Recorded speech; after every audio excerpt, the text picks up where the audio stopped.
Já estamos de volta com o Gazeta Entrevista para o nosso primeiro bloco. Vamos falar de política, tem vários assuntos aqui que eu quero abordar a partir de agora com o vice-presidente do Senado, o senador Jorge Viana. Boa noite, senador, tudo bem? É um prazer estar aqui contigo. Prazer nosso. Queria aproveitar e cumprimentar todos, que aqui da TV Gazeta a gente pode falar com o Acre inteiro, né? É verdade. Então, hoje o senhor realizou na Assembleia Legislativa uma audiência pública para debater a situação da energia elétrica no Acre. Esses apagões no Acre, em Rondônia, o preço da energia elétrica. Essa audiência pública, na minha opinião, pode não dar em nada, mas pelo menos alguém teve a competência de juntar quem pode resolver o problema, que é a ANEEL, Ministério de Minas e Energia, Eletrobras, enfim. O que é que o senhor conclui dessa audiência? Olha, eu fiquei muito satisfeito. Quero agradecer ao deputado presidente da Assembleia, Ney Amorim, que foi parceiro na audiência, os funcionários da Assembleia, do meu gabinete, os parlamentares também que apresentaram requerimentos, a deputada Eliane, a deputada Juliana, o deputado Lorival e os deputados que ficaram lá. Nós começamos às 10 horas e fomos até às 2 horas, debatendo, e como você disse, tinham 8 autoridades, representando o ministro de Minas e Energia, representando e gente que decide as coisas na Eletrobras, dirigente da Eletronorte, da ANEEL, que é a agência que regula, que fiscaliza. Tínhamos também o operador do Sistema Nacional e além dos que dirigem o Sistema Eletrobras, Eletronorte, aqui na região Acre-Rondônia. Então, nós trouxemos essas pessoas, eu tinha feito uma audiência em Brasília com o próprio ministro de Minas e Energia, para que eles aqui prestassem conta, porque nós estamos tendo uma energia com sérios problemas de qualidade, né, de fornecimento, ora paga em Plástico de Castro, ora paga em Brasileia, Cis Brasil. No sistema isolado também se sofre muito, eu falo de Cruzeiro do Sul e outros lugares. A energia é muito cara e nós queremos saber como é que isso pode estar acontecendo se temos as hidrelétricas e esses apagões. E eu acho que foi muito positivo, porque primeiro que eles assumiram que houve falhas no sistema, que eles já estão adotando medidas e que até junho de 2016 eles dão garantia de que nós vamos ter uma segurança energética no Acre. Tem duas questões, geração e distribuição. Exatamente. Onde é que estão as falhas? A falha maior foi nesse encontro entre a energia gerada nas hidrelétricas de Santo Antônio e Giral, que são as novas hidrelétricas, a de Samuel, que também precisou passar, que é uma hidrelétrica antiga, por uma mudança completa dos seus equipamentos, no encaixe de mandar essa energia para o sul, para Araraquara, pelo Linhão, e distribuir na região, deu problema exatamente aqui. Eu, para ser sincero, eu acho que eles não priorizaram, não deram a segurança, primeiro, para abastecer a região Acre e Rondônia. Ficou claro isso. E agora, quais serão os caminhos para que isso não volte a acontecer? Alguma forma de reparar os danos causados à população? Foram as perguntas que nós fizemos. Por exemplo, eles já adotaram medidas que agora nós vamos ter mais segurança. Não é que não vai ter apagão, mas daquele jeito que estava tendo não vamos ter mais. Gastaram muito, tiveram que fazer tudo duplicado e ligar uma usina a diesel em Rondônia, a Termonorte 2. Mas isso vai encarecer a energia, né? E aí é pior, porque como houve falha no sistema, eles têm que botar uma usina gerando energia, enquanto eles fazem uma nova conexão entre as turbinas de Santo Antônio, que estão sendo geradas, com o sistema de distribuição. Enquanto eles vão fazer isso até junho, ligaram a Termonorte, que é uma usina a diesel. O diesel é muito caro em relação à hidrelétrica. Sabe? Para ter uma ideia, a licitação de Giral foi vendida a energia a R$ 76 na época. Uma usina dessa diesel é R$ 600 o preço do megawatt-hora. Jordão custa perto de R$ 1.500 o megawatt-hora. Mas não é o consumidor que vai pagar isso, senador? E o pior, do jeito que ficou, aquela conta CCC que fazia compensação para quem vivia aqui na região norte, ela está cada dia com menos dinheiro, está indo para a conta do consumidor. E aí tem um agravante, como nós estamos tendo uma seca de quase 5 anos, Sobradinho, lá no Nordeste, que é maior, está lá embaixo o reservatório, e o Brasil tem a sua energia que é limpa, mas na hidroeletricidade, nós temos agora período sem chuva, os reservatórios produzindo pouco e tendo que entrar termodiesel funcionando. Com isso, a conta de luz foi lá para cima. É óbvio que eu tenho a expectativa de que, voltando a uma situação de normalidade, a gente possa ver, de algum jeito, alguma redução nisso. Mas eu tenho assumido o meu mandato, eu que fui prefeito, governador, de tentar ajudar aquilo que é de interesse do cidadão. seja a passagem aérea, o serviço de telefonia que a gente tem, o preço da gasolina e a energia elétrica, que eu acho que é uma coisa que diz respeito a todo mundo. Ainda sobre a energia elétrica, a incidência do ICMS, que foi um ponto questionado também dentro dessa discussão, encarece o preço da energia. Sem dúvida. Imposto no Brasil é muito caro para todo mundo. E uma boa parte do custo da energia hoje são os impostos, especialmente o ICMS. Eu só queria aproveitar e esclarecer algo assim, porque às vezes as pessoas, eu não quero fazer juízo, nem cada um apresente a versão que quiser, os argumentos que quiser. Eu vi até políticos fazendo piadinha, brincando com isso. Eu acho que é uma coisa muito séria. As pessoas estão tendo dificuldade de pagar suas contas de luz. Isso impede o desenvolvimento do Estado. Agora, o ICMS foi alterado no Brasil inteiro, no começo do ano 2000, né, da década de 2000, no Brasil inteiro, aqui era 17. Nós tivemos que passar o ICMS para 25, mas nós demos isenção. O Acre é um dos poucos estados do Brasil que dá isenção de ICMS. Não é que a conta de luz, é que a pessoa não vê lá que não paga. Hoje, graças a uma ação do governador Tião Viana, no ano passado, que aumentou a isenção, quem consome até 100 kWh, não paga ICMS, paga a conta de luz. Isso dá 114 mil contas de luz, não incide o ICMS. E quantas contas de luz tem no Acre? É uma pergunta que se pode fazer. Tem 252 mil pagadores. 40% não paga ICMS. 45% não tem alíquota de ICMS. Aí depois vem uma alíquota de 17% para quem consome de 100 até 140 e acima de 140 você passa para 25%. O problema, que eu acho que assim tinha que ter sinceridade de todo mundo, esse não é o ponto principal, porque o estado que cobra menos, cobra mais ou menos perto disso que o Acre cobra, e quase nenhum deles dá isenção como nós estamos dando. Então, o problema é que a conta de luz é muito cara, independente do imposto, ela já é muito cara. Agora, qual é o estado que vai abrir mão de cobrar imposto nesse período? Eu peguei essa bomba quando eu assumi o governo. A Eletroacre tinha sido vendida um ano antes. O pagamento de parte da Eletroacre foi feito em 97 e 98. Eu fui eleito em 98, assumi em 99, por 28 milhões naquela época. Sabe o que é que 28 milhões que o governo recebeu naquela época? O governador anterior a mim, ele recebeu, dá mais ou menos 300 milhões hoje. Aí eu recebi o governo sem a Eletroacre, sem o Banacre, e nessa mudança que o Confas fez no Brasil inteiro, o Acre passou a ter um ICMS de 25%. Mas o pior, em 2002, 2003, desligamos. Tivemos que desligar as máquinas daqui, isso também ajudou a piorar. Desligou-se as máquinas daqui, porque foi uma exigência da Eletronorte e da Eletrobras, e foi gerar em Rondônia. O Acre perdeu mais 40 milhões de arrecadação de ICMS. Então, eu acho que esse é um tema que tem que nos unir a todos, porque não tem como desenvolver um Estado com energia, com insegurança energética. Diante desse quadro que o senhor coloca, o fornecimento pode até melhorar, agora o preço não vai cair. Eu acho que o preço pode cair sim. Ele pode cair porque não é possível que a gente fique, por exemplo, com essa bandeira vermelha. Ontem tivemos um pequeno ganho, que eu acho que para a turma lá de Cruzeiro do Sul, Feijó, Tarauacá, Manso Lima, Rodrigues Alves, Taumaturgo, Porto Walter e municípios isolados. A senadora Sandra Braga, ela é colega no Senado, ela apresentou uma emenda numa medida provisória que virou lei ontem. E eu subscrevi essa emenda. Nós conseguimos tirar a bandeira vermelha, que é um adicional para o período de seca, das contas de luz de todas as áreas isoladas do Acre. Então, quem estava tendo uma cobrança que pode chegar a 5% na sua conta de luz, não vai ter mais a partir... Já é alguma coisa. Já é alguma coisa. A outra é a segurança de que deve demorar para ter apagão como nós estamos tendo, isso é importante, e que eles falaram hoje, os dirigentes do sistema de energia no Brasil, que se nós tivermos uma recuperação dos reservatórios de hidrelétrica e voltar a crescer a geração de energia, a gente vai ter a energia hidrelétrica, nós podemos ter uma mudança na tarifa. Mas aí eu tenho que ser muito sincero. Anualmente, a ANEEL autoriza o aumento da tarifa.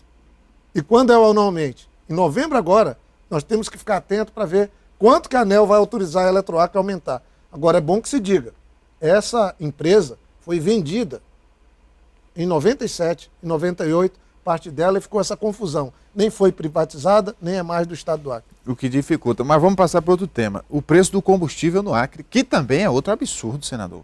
Como é que pode um negócio desse? Aqui é o mais caro do Brasil. Eu terminei que eu estou virando, porque eu sou da Comissão de Fiscalização, Controle e Defesa do Consumidor. Eu gosto muito disso, porque eu acho que é injusto um país igual ao nosso, sabe? Levou todo mundo para usar agora tecnologia, internet, para ter aparelhos dentro de casa, para ter um telefone móvel, e aí o serviço não presta. É caro e ruim. Então, eu acho que é minha obrigação fazer da minha voz no Senado a voz das pessoas, lutando por passagem aérea. Essa coisa do combustível é inexplicável. Como é que lá em Cruzeiro do Sul, 1 litro de gasolina pode estar custando mais de R$ 4,50? Tem município que está custando R$ 8,00, se a Petrobras acabou de pôr uma base de armazenagem e distribuição de combustível lá no Juruá, o investimento. Eles não pagam mais a balsa, o transporte é o mais barato que é por água. É o fluvial, né? Eu estou enfiando lá requerimento e eu já combinei com o deputado Ney Amorim. Se seguir desse tamanho, no começo do ano, nós vamos trazer a diretora-geral da ANP, Agência Nacional de Petróleo, para ela vir na Assembleia explicar. Porque eu acho que se a gente começar a fazer isso, a gente põe a autoridade diante das caso organizações de Cruzeiro da do sociedade. Sul, do interior, só pode ser esperteza de quem vende combustível. E Não tem aqui- outra explicação. E aqui em Rio Branco também, às vezes as pessoas não sabem, né? Mas foi com tanto sacrifício, a gente lutou tanto pela álcool verde, aí entrou uma crise no setor de álcool no Brasil. Por quê? Porque botaram o preço do álcool quase da gasolina, quase quebrou tudo que foi usina de álcool no Brasil. Eu não estou aqui aliviando se foi governo que é do PT, se não é do PT. Foi errado. Nós aqui podíamos ter, se a Petrobras topasse, o álcool produzido, que as pessoas acham que nunca foi produzido nada, milhões de litros são produzidos aqui, vão para Manaus, depois volta por um preço absurdo. Essa é uma coisa que a gente tinha que estar todo mundo junto, oposição, situação, todo mundo trabalhando. Porque qual é a explicação para às vezes estar 50 centavos a diferença do preço do combustível de Porto Velho para cá? Aí vão dizer, não, mas é o ICMS de novo. Eu levantei, tenho aqui, levantei estado por estado. O Acre cobra 25%. Eu não estou dizendo que o ICMS não agrava a situação, mas o Acre cobra 25% de ICMS É a esperteza na de quem gasolina. vende combustível. Agora veja Não aqui, tem eu vou outra ler. Ó. explicação. Espírito Santo cobra 27%, Goiás cobra 27%, Minas Gerais cobra 27%, Pará cobra 28%, Paraná cobra 28%, Pernambuco 27%, Rio de Janeiro cobra 30%. E as pessoas têm que entender que isso aqui é uma cobrança, mas tem um tal de base de cálculo. Na energia, sabe como é que é feito? O ICMS é de 25%, mas você paga 31%, 32%. Por quê? Porque você pega uma conta de 100, 25%, aí você transforma em 125, e aí aplica de novo, uma coisa doida no Brasil de cobrar imposto, aplica mais 25, aí dá 31. Então não é que...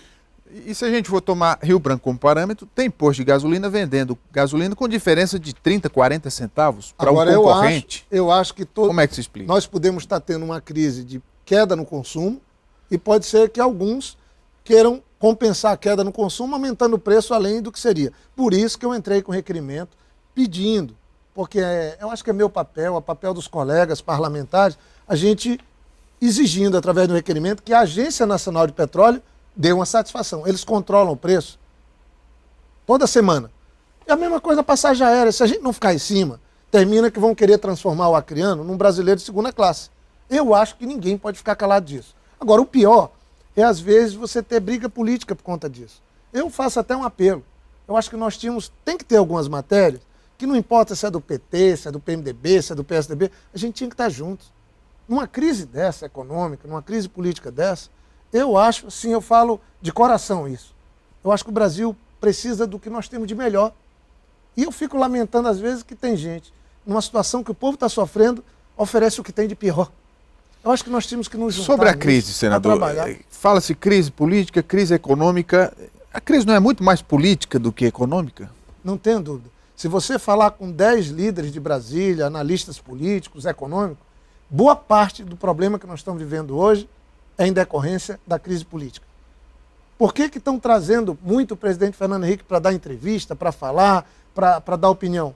Porque também os líderes convencionais da oposição estão desmoralizados. Nós estamos tendo uma piora. Saiu uma pesquisa agora que mostrou que dos potenciais candidatos, que vão do Lula, Marina, Aécio, Ciro Gomes, a população rejeita todo mundo. Quase 50% de rejeição para todo mundo. Se a ficha não cair de quem está no Congresso, de quem dirige partido, de que a situação é de desconfiança por parte da população, que a população está meio que enojada de tudo, com todos, a gente não vai melhorar isso não. Então acho que era hora de pacificar, não importa de que partido que é, tirar as coisas ruins do meio, é verdade, no caso, a gente seguir no Congresso, o presidente da Câmara está na situação que está e ninguém sabe quanto tempo ele vai durar. A presidente Dilma, de certa forma, está na mão da Câmara, porque... Tem a história do impeachment. Pois é. E aí fica um dependendo do outro e o abraço dos afogados, o povo, sem saber o que faz. Não, a situação está tão difícil que o nego está se pegando em jacaré pensando que é tronco para sobreviver e não morrer afogado. É sério. Para nós do PT está muito difícil, porque nós temos uma responsabilidade até governo. Eu sempre assumi que a gente errou no diálogo. A presidenta é uma pessoa honesta, verdade. Mas para ela falta essa capacidade de sair atrás, de conversar com as pessoas, de juntar, que é tão importante. Falta isso. Alguém que tenha humildade de procurar até os opositores. Precisa disso. O Brasil está precisando de um pacto. Claro, aquilo que é sujeira, aquilo que não tem... Não dá para o Eduardo Cunha, que foi tão festejado quando veio aqui pelo Acre, né, ele se coloca como... Eu acho assim uma ação criminosa dele com os próprios evangélicos. Se coloca como líder evangélico. Aí depois abre uma empresa, põe o nome Jesus.com e põe os carros importados que ele comprou. Isso é gozação, né? É o fim do mundo isso. Agora, é a justiça que está mostrando. Aí ele aponta o dedo para Dilma, que quer tirar Dilma, que quer fazer as pautas bombas. Então nós vamos ter que fazer o omelete, vai ter que quebrar alguns ovos. Mas nós precisamos estar todo mundo junto. Senador. Oposição, situação, lideranças. Eu gostaria muito de ver um Lula conversando com o Fernando Henrique, gente do PT conversando com o PMDB, com o PSDB, com os outros partidos, para a gente pensar um pouco o Brasil, gente. Essa semana, senão vai piorar para todo mundo. O senhor foi criticado aqui no Acre por seus opositores, porque, diante desse cenário todo e os problemas que o senhor levanta, segundo seus críticos, são culpa do PT, dos governos do PT. Como é que o senhor recebe essas críticas? Eu vejo com normalidade. Eu só acho, eu já tô meio com muitos quilômetros rodados, já tô meio com pneu careca. Eu aprendi muito, né, com os meus erros, mas também com os meus acertos. Eu acho que, numa hora dessa, é aquilo que eu falei ainda há pouco, nós temos que oferecer para o país, para os outros, para a sociedade, o que nós temos de melhor. E tem gente que quer oferecer o que tem de pior. Aí quer fazer piada, quer fazer gracinha, com coisas sérias. Eu lamento. Eu não vou ficar aqui fazendo bate-boca com ninguém, mas eu quero ser parte da solução e não parte do problema. Eu acho que seja no Acre ou em Brasília, nós precisamos abrir um canal de conversação.